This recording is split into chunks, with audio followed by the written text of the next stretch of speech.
대통령실은 탈북 어민 북송이 강제로 이루어진 것이라면 반인륜적 범죄라면서 진상 규명이 필요하다고 발표했습니다. 이런 가운데 여야 공방이 격화하고 있는데요. 국회에 나가 있는 취재기자 연결하겠습니다. 김수강 기자. 네, 국민의힘 권성동 당대표 직무대 행겸 원내대표는 SNS를 통해 2019년 당시 문재인 정부의 탈북어민 강제 북송을 강하게 비판했습니다.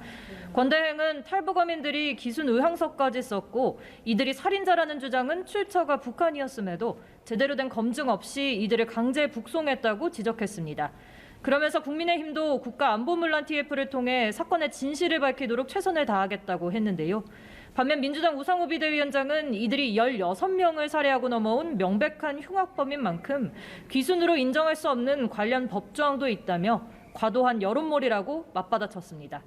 범죄인 인도 차원에서 이뤄진 일을 반인도적 범죄 행위로 규정하는 건 과도하다는 겁니다.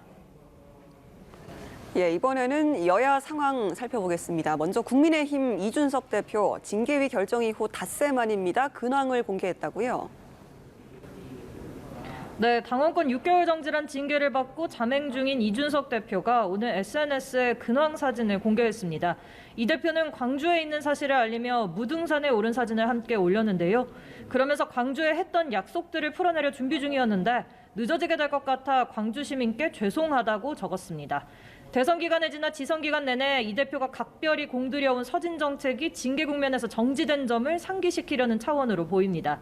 이렇게 당대표 공백 사태를 맞은 국민의힘에선 당권 경쟁이 가시화되고 있는 모습인데 당권 주자로 분류되는 김기현 의원이 오늘 두 번째 공부 모임 세미나를 개최했고 의원 40여 명이 참석했습니다.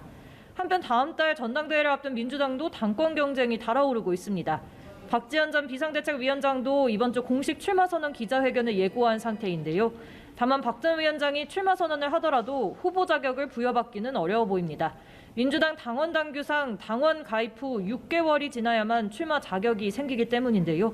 민주당 우상호 비대위원장은 오늘 여의도의 한 식당에서 박 전 위원장과 만나 출마 불허 판단을 다시 논의할 수 없다고 전했음에도 박 위원장은 출마 의사를 굽히지 않은 것으로 보입니다. 지금까지 국회에서 연합뉴스TV 김수강입니다.